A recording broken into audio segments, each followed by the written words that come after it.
Hundreds of international students and recent graduates across the United States, they are now at risk of deportation. We've seen the Trump administration revoke student visas in their effort to crack down on immigration.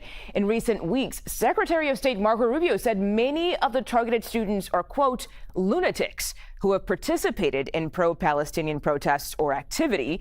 But supporters say the administration is targeting free speech. Let's take a closer look at where this is happening. Education publication Inside Higher Ed tracks at least 80 colleges and universities where students are affected. The State Department did not release any specific numbers on just how many visas were revoked, but Rubio says it could be more than 300.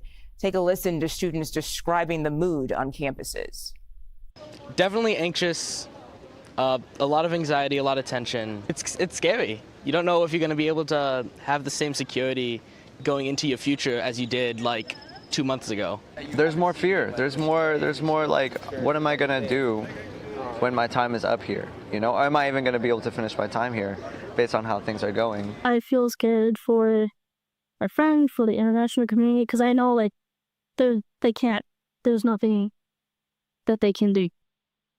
Okay, we want to bring in immigration attorney Len Saunders to help us break down what is happening. Len, first off, apparently years ago you had a student visa yourself. So just how personal is this to you? And have you ever seen such a large number of student visas being revoked in a short time? Well, you're correct. It's very personal to me. So I'm actually born in Canada. I got my law degree down at Pepperdine Law School in Malibu back in the mid-90s, and I had a student visa myself. So I came in on an F1 visa, went to school here for 3 years before I eventually immigrated and became a U.S. citizen. So, you know, I've been practicing immigration law for over 25 years. For me, this is unprecedented. I've never seen such a large amount of students who are being not so much deported, but they're having their visas revoked, being told to leave the United States. And the odd one is being picked up on the streets. You've seen it in the news, and physically removed from the United States. So I've never seen this before in my practice. Right. And I'm sure there is a process here that's supposed to happen that is not happening. So can you go over how the government actually decides to revoke a visa?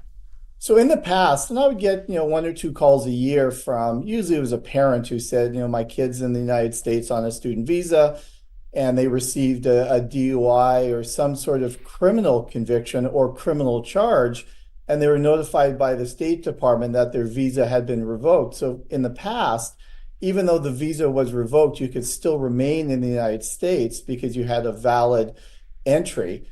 And you just couldn't come back. What's changed now is the visa is revoked, and then ICE is coming and telling people you need to leave immediately. So that's what's so different over the last 2 to 3 months from my prior experience with student visas being revoked.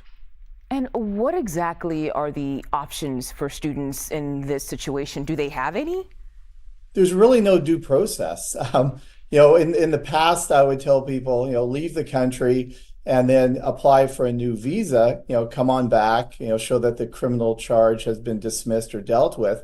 Now it seems like there's really no option other than to leave because you may have ICE coming knocking on your door. Right. Wow. Very scary situation for many of those students, I'm sure.